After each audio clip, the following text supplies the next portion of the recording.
Three little girls, barefoot, shivering, curled beneath a snow-laden pine tree, their breath shallow, clothes torn by wind and time. One clutched a stuffed bear, stiff with ice. One whispered, teeth chattering, "If we fall asleep, maybe we won't feel the cold anymore." They were 6 years old, frozen, forgotten by the world, until a soldier and his K9 heard a sound no blizzard could silence, and followed it. What they uncovered buried more than snow.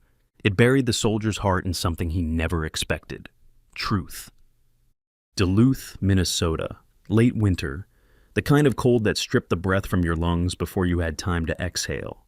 Snow fell thick and fast over the endless pine forest, muffling even the cries of the wind.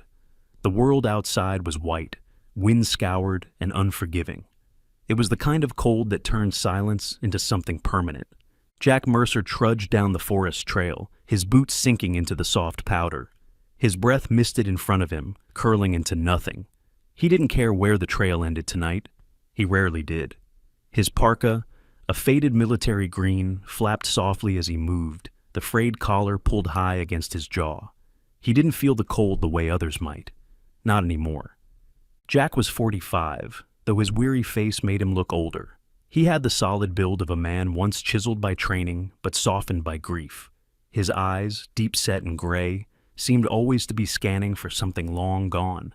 Years of service had given him scars, some visible, most not. His hands were calloused, but shook at night. The VA called it PTSD. Jack just called it ghosts. Beside him walked Max, a 5-year-old German shepherd with dark, intelligent eyes and a scar along his right foreleg. His coat, black and tan, bristled slightly in the wind. He moved with silent confidence, a soldier in his own right. Max had saved lives overseas. Now he saved Jack's, every day. Their walks were quiet, wordless affairs. Jack spoke little, Max less. But they understood each other. In this forest, just beyond the edge of Duluth, Jack found the only peace that didn't require forgetting. The snow tonight was heavier than usual. Branches bent low, even the air seemed to shiver. Jack pushed deeper into the woods, through a stretch of trees where the wind screamed between the trunks. He didn't expect to see anyone. No one came out this far unless they were running from something, or to something. Max paused. Jack felt it immediately, the sudden halt of movement, the subtle twitch of muscle. Max's ears lifted, nose twitching, breath slow and deliberate. "What is it, buddy?" Jack asked quietly. Max didn't answer, of course. He didn't have to. The dog moved forward 2 steps, then stopped again, head tilting. Then came the bark. Short, sharp, urgent. Max let out another, louder this time, and turned toward the deeper woods, off the usual trail. Jack tensed. "Max!" The dog didn't wait. He darted through the snowdrifts, disappearing into the thickening fog of pine and white. Jack cursed and followed, his legs burning with each step. "Max, slow down!" But Max kept going, weaving between trees, his barking now rhythmic, insistent.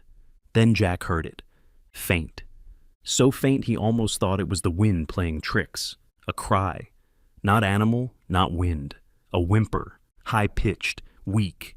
It came again, carried by the wind like a ghost, a soft, broken voice. "Please." Jack stopped cold, his breath caught in his throat. That was a child's voice. He stood still, listening. Another whimper floated on the air, so soft it could have been nothing. But Max barked again, pacing, then looking back at Jack. Jack's boots crunched as he moved forward, his pulse quickening. There shouldn't be anyone out here. No one human. Max let out a low growl now, circling a patch of trees up ahead. Jack approached, scanning the white. He still couldn't see anything. Just snow and shadows. But he could hear it now. Closer, fainter. Someone was out there. Small, in pain, cold. "Max," Jack said, his voice low. "What the hell did you find?" The dog turned his head, looked up at Jack, then started digging at the snow. And suddenly, Jack wasn't just walking in the forest anymore. He was walking towards something that would change everything. They sat curled together beneath the old pine tree, a twisted, towering thing, with limbs draped in snow like heavy sorrow.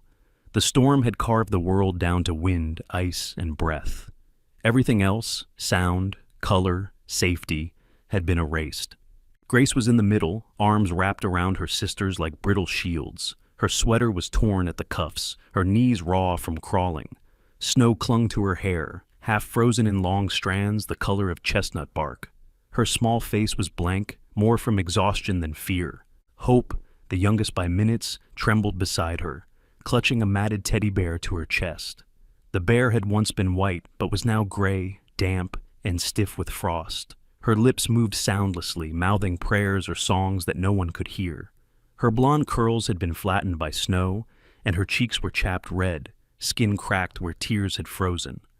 Emma, quiet, fragile Emma, lay across Grace's lap. She wasn't speaking anymore. Her breathing was shallow, her skin flushed with fever, and her fists no longer clenched. She had always been the one who cried first, who clung to their grandmother at night and whispered worries about monsters and shadows. Now, she was the one scaring Grace the most. Then came the bark. Max's voice broke the white silence like a gunshot, and all three girls flinched. It was a deep, commanding bark. Not angry, not playful. It was the bark of a dog with a purpose. The storm carried another sound moments later, heavy footsteps breaking snow, breath drawn in sharp gasps. Grace blinked snow from her lashes and looked up. A man emerged through the blur, tall, broad, wrapped in a military green coat dusted with frost, beard rough across his jawline, eyes narrow with urgency. He dropped to one knee beside them, his breath steaming. "Jack." "I've got you," he said, voice low and steady. "You're going to be all right." Max nudged Emma with his nose and immediately lay down beside her, curling his warm body around her like a living blanket. The dog didn't hesitate, didn't need instruction. He simply knew. Jack pulled off his coat and wrapped it around the three girls. The warmth of it was like a shock to their skin. Hope whimpered, nestling into the fold of the coat. Grace didn't speak, but didn't move away either. "I'm taking you home," Jack said. "Can you walk?" Grace nodded, barely. Jack lifted Emma gently into his arms. She didn't wake. Grace took Hope's hand, and they stumbled after him through the dark, through wind that howled like grief. The cabin stood like an ember in the snow, half hidden, wood-framed, its chimney bleeding smoke into the sky. Jack pushed the door open with his shoulder, stepping into the glow of firelight. Inside, the air was thick with heat and wood smoke. The stove crackled in the corner. A worn rug lay before it. An old flannel blanket hung across a rocking chair. It smelled of pine, ash, and something faintly floral, lavender maybe. The cabin was plain, quiet, and safe. Jack laid Emma gently on the couch and moved with practiced efficiency. He stoked the fire higher, filled a pot with water, found towels and woolen blankets from a cedar chest in the corner. Max stood guard beside Emma, ears twitching, eyes always watching. He handed dry clothes to Grace and Hope, old children's flannel shirts, long since folded and stored away. "These used to be my daughters," he said. "They're clean, warm. You can change over there." The girls obeyed without question. They were too cold to argue. It wasn't until they were dry, dressed, and wrapped in blankets on the rug that Grace spoke. "My name's Grace," she said. "That's Emma. She's 6. So am I. Hope is too. We're triplets." Jack sat cross-legged on the floor across from them. "Jack," he said simply, "and that's Max." Hope reached a tentative hand toward the dog. Max nudged it gently with his nose and settled beside her, her shoulders finely lowered. "We lived with Grandma Rose," Grace said, "in a house near the edge of town." "What happened?" "She got sick," Grace continued. "She said it was just a cold, but then she stopped waking up. We didn't know what to do. Someone called the social people." "Social services?" She nodded. "They put us in a house," she said slowly, "with a lady named Nancy. It wasn't nice. She wasn't mean, just, she didn't talk to us much." Hope added quietly, "She forgot to feed us sometimes." Jack's jaw tensed. "And then?" Grace looked down. "The house was old. During the storm, it fell in. The roof collapsed. Nancy screamed and ran outside. She didn't come back." Jack blinked. "She left you?" "We got out through a window," Grace said. "We waited outside, but the wind got worse. We tried to follow the road, but it disappeared." "And you ended up here." "We just kept walking," Hope said. We thought maybe if we found someone's porch, we could sleep there. We didn't mean to be in your woods, Grace whispered. You're not intruding, Jack said, voice firm. You're exactly where you need to be. Emma stirred on the couch, letting out a weak cough.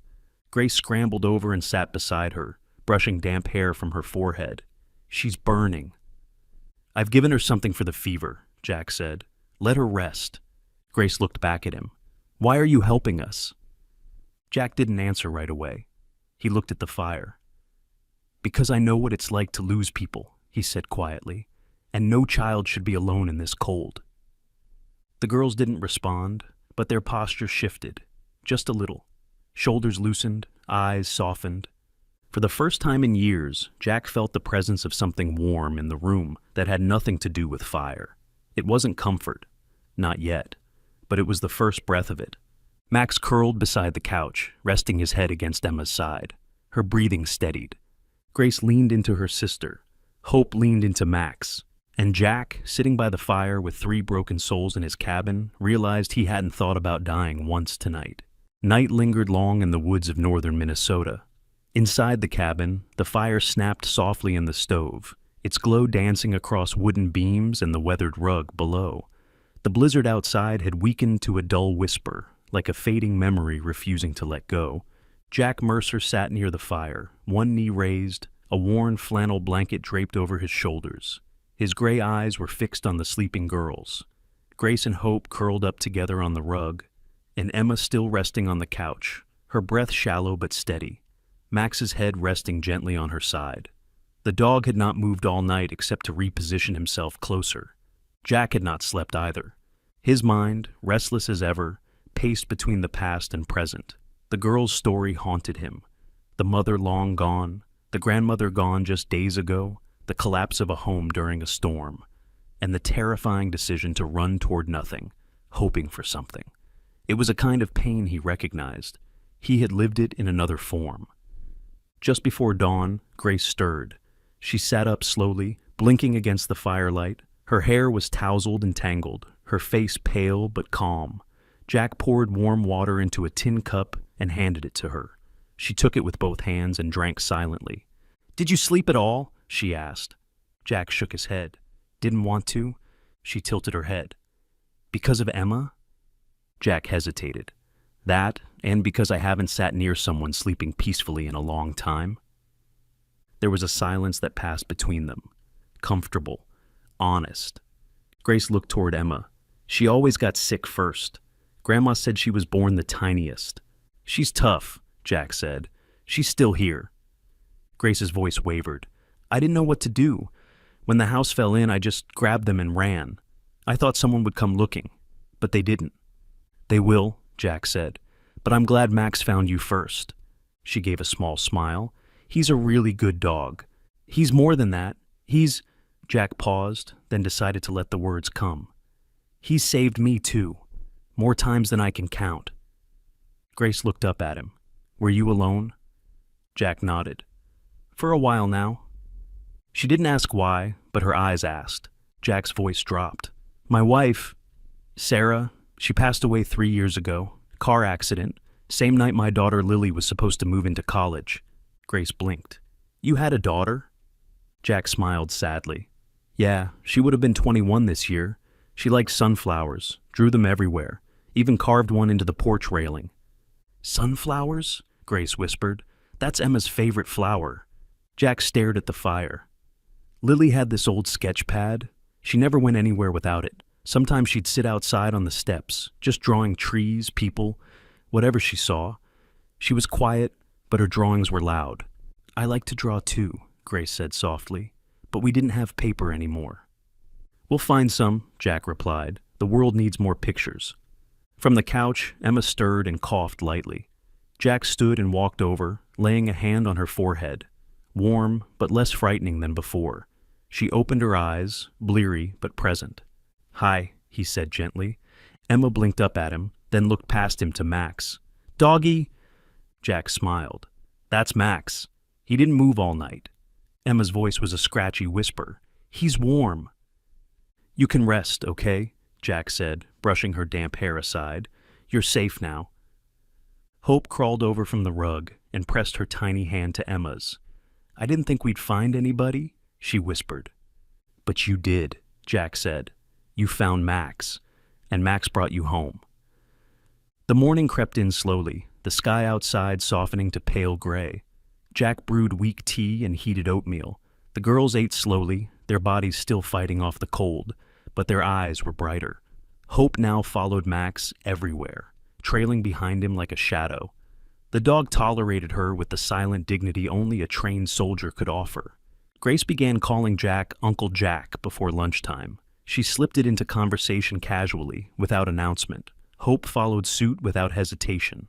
Even Emma, with her fragile voice, whispered it once as Jack handed her a cup of warm broth. Jack didn't correct them. It was mid-morning when he finally walked to the kitchen wall and lifted the old rotary phone. His fingers hovered over the numbers for a long moment before dialing. The voice on the other end was gruff but familiar. "Patterson," the man answered. "James, it's Jack." A pause. "You calling before noon? Must be serious.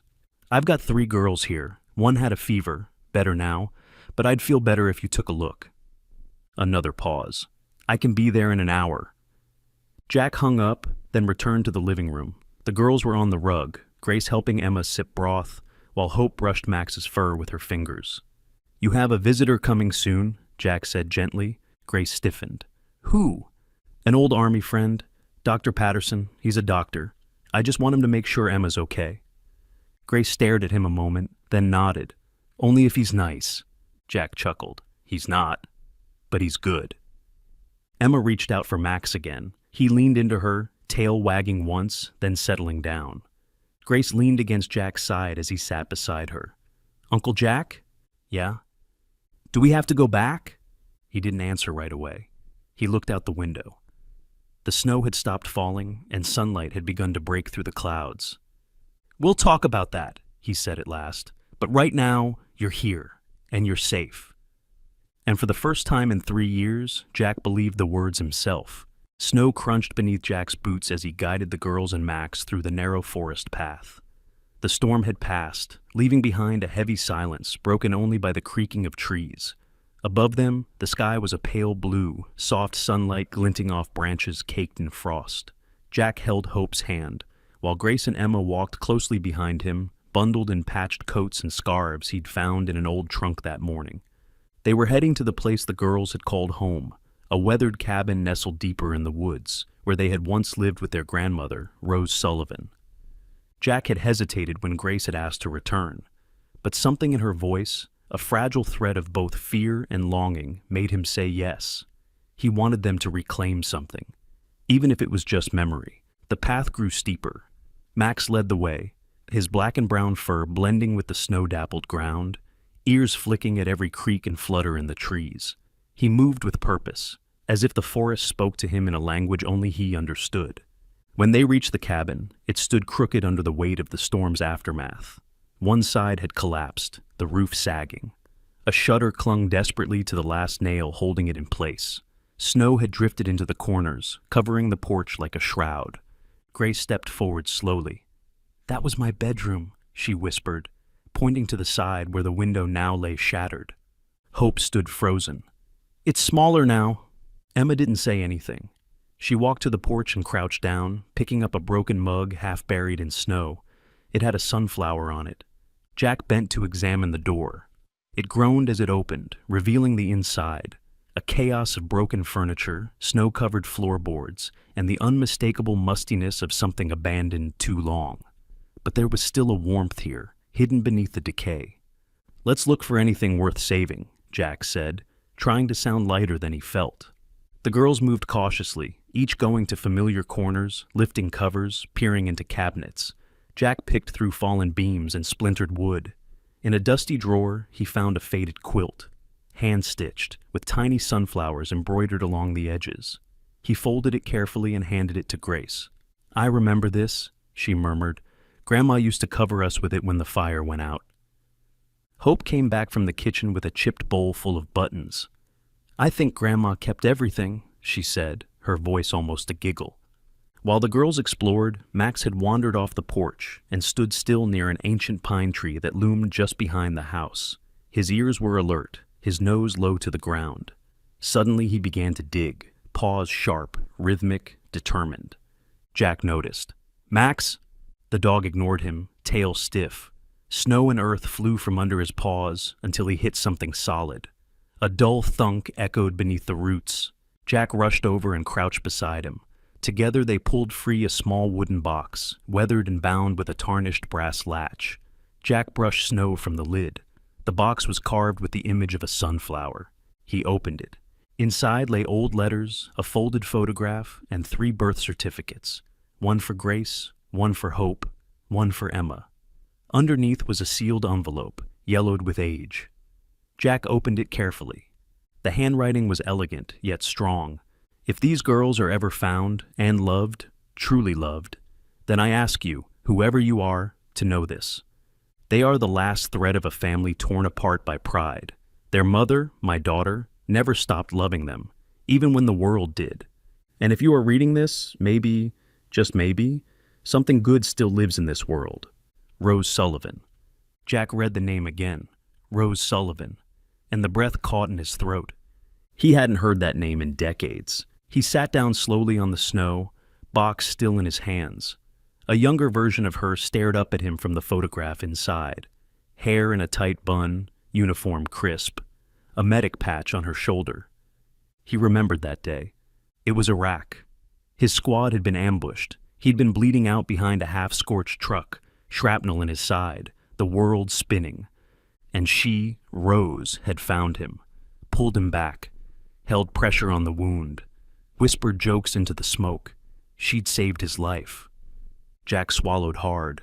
"Are you okay?" Grace asked gently, coming to his side. He showed her the photo. "Your grandma, she saved me, a long time ago." Grace's eyes widened. "You knew her?" Jack nodded slowly.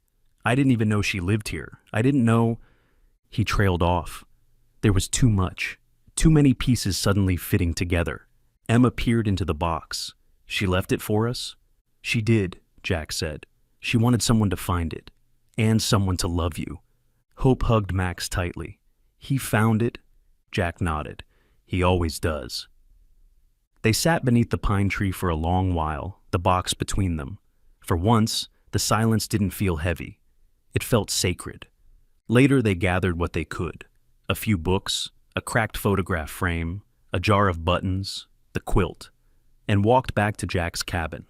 The air felt different now. Not just cold, but reverent. That night, Jack placed the photograph of Rose on the mantel, beside the sketch Lily had drawn years ago. 2 women from different times, both warriors in their own way. As the fire crackled, the girls huddled under the quilt, Max lying between them. Jack sat quietly in the armchair, eyes fixed on the box beside the fire. Something was beginning to change inside him. Slowly, gently, like a door unlocking after years of rust. He didn't know where the road ahead would lead, but now he knew who had walked beside him all along. The truck rumbled down the snow-lined road as Jack gripped the steering wheel with steady hands, eyes fixed ahead. The tires of his old Ford pickup groaned beneath the weight of snow-packed tires, but the engine pushed on, loyal like the dog sitting in the back seat beside 3 sleepy girls. Max, upright and alert, watched the white-lined horizon with eyes as sharp as ever, his breath fogging the cold glass. Jack glanced at the rearview mirror. Grace was leaning her head against the window, tracing lazy circles on the glass with her finger. Hope was curled up in the middle, clutching her bear tightly against her patched coat. Emma, the quietest of the 3, stared out with a furrowed brow, like she was memorizing every tree they passed. It had taken 3 days of rest and warmth at his cabin before Jack had made the decision. The letter from Rose had changed everything. The thought had haunted him ever since. What if this wasn't an accident of fate? What if she had always meant for someone like him to find them? That morning he had pulled out a folded, weathered envelope from a hidden drawer, an old deed, yellowed and cracked at the folds. It had been gifted to Rose by a friend of hers years ago, a woman who'd moved to the city, a small piece of land just outside Austin, Minnesota. Jack had never thought much of it, until now. The property wasn't big, but Rose had visited it often, always speaking fondly of that quiet stretch of road where you can hear the wind sing through the grass. When Jack pulled off the road and onto a winding gravel path flanked by naked trees, the girls stirred. "We're here," he said softly. The house stood at the edge of a low hill, weather-worn but intact. A modest two-bedroom farmhouse with peeling white paint, a porch that sagged slightly in the middle, and a stone chimney now dusted in snow. It looked like it hadn't been lived in for years, but not forgotten. The kind of house that waited patiently for someone to come home. Max leapt from the truck before Jack had even opened the door. The German Shepherd, now almost 6 years old, barked once, then began sniffing around the base of the porch, tail wagging. The girls followed Jack up the stairs, eyes wide. Grace clutched Emma's hand. Hope lingered at the threshold. Jack unlocked the door with an old brass key. It creaked open to reveal a room covered in dust, but filled with warmth. Faded curtains, a rocking chair, an old rug with sunflower patterns like the quilt they'd found. On the mantel above the cold fireplace sat a photo of a young woman holding 3 infants, her eyes tired but proud. "Is that—" Grace stepped forward, her voice trembling. Jack picked up the photo, brushing off the dust. "Sarah," he whispered, "your mother." The girls surrounded him. In the photo, Sarah was unmistakably their mother, long auburn hair falling over her shoulder, her sharp cheekbones and full lips mirrored in her daughter's. She was thin, almost too thin, with soft pale skin and sunken eyes that still held a glow of fierce love. "She was just a girl herself," Jack said, "and she tried, you can see that." Hope tugged on Jack's coat. "Is this where we used to live?" He hesitated. "I think so. Rose must have brought you here when you were born." They moved deeper into the house. Dust clung to every surface, but the furniture remained intact, waiting. Max darted down the hallway toward a closed door. He barked, once, twice. Jack followed him, the girls at his heels. He pushed the door open and froze. Inside was a nursery. The wallpaper had faded, but sunflowers still bloomed along the baseboards. 3 tiny wooden cribs stood in a row beneath the window, and each held a stuffed animal, identical to the one Hope had clung to that night in the snow. The girls gasped. Hope ran forward and lifted one of the bears from the crib. "It's the same." Emma picked up another. "This one's mine," she said quietly. Grace just stood there, her eyes filling with tears. Jack knelt beside her. "You were loved here," he said. "I don't remember it," she whispered. "Maybe not with your head," he said, "but your heart remembers." They spent hours exploring, discovering little things. A box of baby clothes, a handwritten lullaby pinned to the wall, a journal with Rose's handwriting. In one corner of the room, a low wooden shelf held 3 nameplates, Grace, Emma, and Hope, carved with care and painted with fading pastel colors. In the living room, Jack found another envelope. Inside was a note from Rose. "This home is for them. If I'm gone, and they ever return, let them know they were never abandoned, only protected." Jack sat heavily on the old sofa, the weight of everything pressing into his chest. For the first time in years, he wasn't haunted by what he had lost, but by what he had found. Later that evening, as snow began to fall again, Jack built a fire in the hearth and watched the girls curled under the sunflower quilt, the same one from the cabin. Max lay beside them, his chin resting on Hope's leg. Jack looked around the room at the photographs, the walls filled with echoes. "I think we'll come here every weekend," he said quietly. "Fix this place up. Make it ours again." Grace looked up at him. "Like a real home?" Jack nodded. "A real one." Hope smiled. "With Max?" "Always with Max." As the flames danced and the shadows grew long, Jack felt something unfamiliar rise inside him. Not sorrow, not regret, but peace. And the road ahead, for once, didn't feel so lonely. The snow had finally begun to melt around the edges of the porch when the knock came. Jack had just finished chopping wood near the back shed, when Max's ears twitched. The German Shepherd lifted his head, eyes narrowing toward the driveway, then let out a low, measured growl, not of threat, but of alert. Jack wiped the sweat from his brow and rounded the corner, axe still in hand.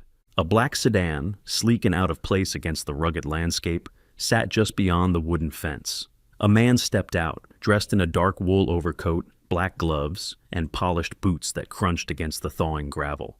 He carried a leather satchel in one hand, and his walk was steady, confident, not arrogant, like someone who had been raised around power but hadn't let it rot him from the inside. "Mr. Mercer?" he asked, voice calm, almost gentle. Jack nodded warily, setting the axe against the shed. "That depends. You?" The man offered a hand. "David Harrison. I'm an attorney with the firm Holloway and Baines. I represent the estate of Miss Rose Sullivan." At the mention of her name, Jack's face twitched. Max walked between them, tail stiff, eyes focused on the stranger's every move. "I don't usually take uninvited visitors," Jack said gruffly. "Understandable," David replied, unfazed. "But I assure you, this isn't just a legal formality. May we talk?" Jack nodded slowly and motioned toward the porch. Inside, the cabin felt warmer than usual. The girls were in the back room, reading aloud from a picture book Grace had found in a sealed box. Jack poured 2 mugs of coffee, black, no sugar, and handed one to David, who accepted it with polite gratitude. David looked to be in his late 30s, clean-shaven, angular jawline, salt and pepper hair swept neatly back. His eyes were dark, thoughtful, and when he spoke, he chose his words with the precision of someone used to bad news. "I've been trying to locate Rose's family for months," he began. "She had no siblings, no children legally recognized by the court. But she left behind a trust and a private letter that changed everything." Jack sat across from him, arms folded. Max settled by the fireplace, head on pause but ears alert. "She left a trust?" Jack asked. David nodded and opened the satchel, pulling out a thick folder. $12 million, he said simply, placed in a secured generational trust fund. The assets include a property portfolio, several undeveloped parcels of land, including this one, and a registered claim to a small but potentially rich oil deposit in northern Montana. Jack blinked. Rose had oil? Apparently. She bought the land after serving in the military, held on to it quietly, said it wasn't for her. It was for whoever came next. Jack leaned back, stunned. She never mentioned it. "She didn't trust many people," David said, "but she trusted her instincts, and she wrote a clause for a contingency. That if her granddaughters were ever found and taken in by someone she deemed worthy, the assets would pass to them, with you as temporary legal guardian." Jack rubbed his temples. It was too much, too fast.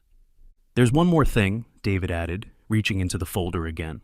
"A letter, written by Sarah, your daughter's mother." He placed the envelope on the table. The paper had yellowed slightly, edges soft and curved. The handwriting on the front was elegant, but trembling. "To the one who finds them, if I am gone." Jack stared at it for several seconds before finally opening the flap. The words were short, but they cracked something in him. "If Mom is gone, and I am too, I pray someone finds them. Not anyone, but the one who once saved her life. The man with the haunted eyes, who carried her through the night when no one else would. She never forgot you, neither did I. Sarah." His hands trembled. Max pressed gently against his leg, as if sensing the storm building inside him. Jack looked down at the dog, then at the letter again. "She remembered," he whispered. David waited in respectful silence. "She was just a medic. Young, quiet. The night our convoy got hit, I thought she'd run, but she didn't. She dragged me out of the wreckage with a dislocated shoulder and shrapnel in her thigh. Never told anyone, just patched me up and went on like nothing happened. I never saw her again after that deployment." David nodded. "Well, now you know. She never forgot." Jack closed his eyes. He could hear the girls giggling faintly in the next room, Grace reading something in a dramatic voice, Hope pretending to make soup with pine cones and leaves in a toy bowl. "What do I do now?" he asked. "That's up to you," David said, "but I believe you already started doing the right thing." Before leaving, David handed Jack a thin metal key with a note. "Safety deposit box, First County Bank, Austin." She said this was the last piece. When the door closed behind him, Jack stood for a long time, silent. Max nudged his knee once, then lay down again. He looked at the photo still resting on the mantel. Sarah's eyes, so much like Emma's. "I wasn't meant to save them," Jack murmured, voice rough. "They were meant to save me." And perhaps, In the forgotten truths of an old woman, a young mother, and 3 silent daughters, a broken soldier had just found the pieces of a future worth living for. It had been nearly 3 months since the snowstorm, the one that changed everything. Spring had crept into Duluth like a quiet visitor, melting the silence and blanketing the earth with wild flowers and damp soil. Birds were returning. The trees had started to bud again. Yet, for Jack Mercer, time had taken on a different shape, measured not by days or weather, but by laughter. Real laughter. The kind that echoed from small lungs and filled the corners of his cabin. Jack now stood on the porch in his old army jacket, sleeves rolled up, sipping black coffee. His once wild beard was trimmed, though the gray had only grown deeper around his jaw. His eyes, still shadowed from the war, now carried a different weight. Not just pain, but purpose. Behind him, Max, his 5-year-old German shepherd, lay sprawled on the wooden floor, one eye open, tail flicking every now and then, as if counting the girl's giggles through the walls. Inside, Grace was helping Emma comb her hair, while Hope chased a bubble around the living room, her tattered teddy bear clutched in one hand. Since the arrival of the lawyer and Sarah's letter, life had changed fast. Paperwork had flooded in. Meetings with state agents, courtrooms, even a media visit Jack refused outright. But one thing remained clear. Rose's final wish had carried legal weight. With DNA confirmation and the trust unlocked, Jack was formally granted guardianship over the triplets. They now lived part-time at Rose's old house in Austin, and part-time in Duluth. Until summer, when Jack planned to settle permanently in Texas, where the sun didn't bite so cruelly. The girls had been enrolled at Clearview Academy, one of the top schools in Dallas. Jack had insisted on keeping it low profile, using the funds only for essentials and future scholarships. He wanted the girls to grow up free, not burdened by money or tragedy. That morning, Grace climbed onto the porch beside Jack, still in her pajamas. Sky blue with stars, her blonde curls had grown softer, fuller, no longer tangled like the day Max found her. "Uncle Jack?" she asked, tugging on his jacket sleeve. "Yes, sweetheart?" She looked up, brows furrowed in that way only children had when carrying heavy thoughts. "If war comes again, will you have to go?" Jack's hand stilled on his mug. The question cut deeper than any he'd heard from her before. He didn't speak right away. The wind moved through the trees like a whisper, and Max lifted his head slowly, watching his old friend. Finally, Jack bent down, pulled Grace into a hug, and kissed the top of her head. "No," he said. "I already fought my war, and I came back to find something I thought I lost." She leaned into him. He added softly, "I won't leave again. You 3? And Max? You're my family now. A family that doesn't have to be perfect." From the doorway, Emma peeked out, holding a paper drawing. She tiptoed forward and handed it to Jack. It was a crayon sketch, a cabin with 4 stick figures, 3 small ones with pigtails, 1 tall with a hat, and beside him, a very round dog with sharp ears labeled Max. Jack smiled. "You made this?" Emma nodded proudly. "It's us. And that's the day you made soup that tasted like socks." He laughed.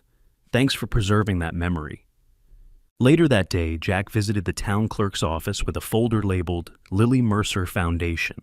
Inside were articles of incorporation, mission statements, and a letter of intent. The woman behind the desk, Margaret Lane, an older woman with short silver hair and a warm demeanor, adjusted her glasses as she read through the file. "A non-profit fund for war orphans and displaced children," she read aloud. "Named after your daughter?" Jack nodded. "She was 18 when she died. She never made it to college. She had a sketchbook full of plans to help kids like these." Margaret blinked away something behind her bifocals and smiled. "You've come a long way from that scruffy veteran who used to sit outside the VA center all day." "Guess I finally found a reason to shave." She handed the documents back. "You've got my vote, Mr. Mercer. I'll file this personally." That night, back at the cabin, Jack sat by the fire while the girls painted pine cones, and Max chewed his new squeaky toy, an indestructible rubber bone that had somehow already lost its squeak. Grace sat beside him, drawing another picture. Hope was curled against Max's side, fast asleep. "Why did you name it Lily?" Grace asked. Jack looked into the flames. "She was my daughter. She loved sunflowers and had a way of making people feel seen. I think she would have loved you three." Grace reached out and took his hand. "We love her too," she whispered. Jack looked down, surprised. "Even if you never met her?" She nodded. "Because she's part of you, and we're part of you too." The room fell into a hush only the very safe and very loved know. And for the first time in years, Jack didn't just feel like he was surviving. He felt like he was finally home. Spring in northern Minnesota didn't arrive with a flourish. It crept in quietly, like a soft exhale after years of holding one's breath. The last patches of snow still clung to the shadows beneath trees, but the air no longer bit. Instead, it hummed with the promise of growth. On a small hill behind the cabin, Jack Mercer stood with a shovel in one hand, Max at his side, and three giggling girls huddled around a paper bag full of sunflower seeds. The hill had once been barren, a place where nothing seemed to grow, not even memory. But now, it would bloom. "Ready?" Jack asked. Emma, now more talkative than ever, nodded eagerly. "Let's plant the yellow ones first, like in Lily's sketchbook." Grace opened the bag carefully while Hope, still clutching her threadbare teddy bear in one hand, pointed to where she thought the first flower should go. "Here, this one will be the biggest." The girls had each picked a spot. Jack had built small wooden markers and wrote their names on each with a wood-burning kit he hadn't touched in a decade. Each one bore a single sunflower etched beside the name: Grace, Emma, Hope, and Lily. He dug slowly, the motion comforting, steady. Years ago, he had dug foxholes, graves, even trenches during deployment, each one a symbol of something lost. But now, he dug for something to grow. Max, 5 years old with a thick black and brown coat now flecked with gray around the snout, lay stretched beneath a tree nearby. His eyes followed the girls. Every time one wandered too close to the edge of the slope, Max would stand, ears alert, and herd them gently back with a soft nudge. Hope leaned against his side and whispered, "If it weren't for you, we'd be gone. Like the snow." Max let out a quiet huff, his warm breath brushing her cheek. Then he licked her gently on the face, making her squeal with delight. Jack paused from digging to look at them. The image hit him harder than any explosion ever had. Hope leaning on a dog, Emma drawing flowers in the dirt with a stick, Grace arms on her hips like a little general, organizing where the next seeds would go. This was what survival looked like when it bloomed into life. Later that evening, inside the cabin, Jack sat by the fireplace flipping through a freshly printed photo album. The cover was soft brown leather with a golden embossed title, "The Day It All Began." Inside were images that spanned from that first night in the snow, Max barking into the blizzard, the girls huddled beneath the pine, to photos of birthday pancakes, school uniforms, crayon drawings, and a particularly blurry one of Max chasing a balloon. One page showed the legal document with 3 signatures: Grace Mercer, Emma Mercer, and Hope Mercer. Jack ran his thumb across the names. He didn't cry often anymore, but something about seeing those names, not just on paper, but real, made his chest ache in a way that felt beautiful. Max rested his chin on Jack's boot and gave a low groan, that kind of contented dog sigh that means, "We're home." Jack reached down and scratched behind his ears. "You did this," he murmured. "You saved them. And somehow, you saved me too." From the hallway came the patter of footsteps. Grace peeked into the room. "Uncle Jack?" He turned. "Yes, sweetheart?" She stepped in, holding a worn piece of cloth, an old baby blanket they'd found in Sarah's house in Austin. "I wanted to wrap it around Max tonight. It's from Mom." Jack took it and draped it gently over the dog, who didn't even flinch. Emma and Hope soon followed, each holding something small. Hope with a crayon drawing of the hill, and Emma with a makeshift flower crown made of dandelions. They piled into Jack's lap, the 4 of them bundled like a puzzle finally finding its last piece. Hope, eyes already heavy with sleep, asked in a whisper, "Will the flowers grow forever?" Jack looked toward the window. The hill outside lay quiet under the stars, its freshly planted seeds tucked beneath the soil like dreams waiting for spring. "If we take care of them," he said, "they will, just like you." That night, as the fire burned low and the photo album lay open on the rug, Jack wrote a final note in Lily's old journal. His handwriting wasn't elegant, but it was steady. You never got to raise a family, Lily, but somehow you still did. He closed the journal, tucked it beside the girl's drawings, and lay back. Outside, beneath the quiet of night and the murmur of awakening earth, the hills stood like a promise. And in that stillness, something inside Jack Mercer, something that had once been shattered and silent, finally bloomed. Some say it was just luck. That a soldier with nothing left happened to walk into a snowstorm. That a dog barked at the right moment. That 3 little souls were saved. But I don't believe in just luck. I believe it was grace. Grace wrapped in fur and snow. A miracle whispered from heaven, sent for 3 forgotten girls and for a broken man. If you've ever doubted that angels walk among us, just remember Max. And remember, sometimes God doesn't send thunder, he sends a dog. So if this story touched your heart, please comment below with amen. Tell us where you're watching from. Share this story with someone who needs hope. And may God bless everyone who still believes that no child should suffer alone. Don't forget to subscribe so you never miss a story of love, healing, and second chances.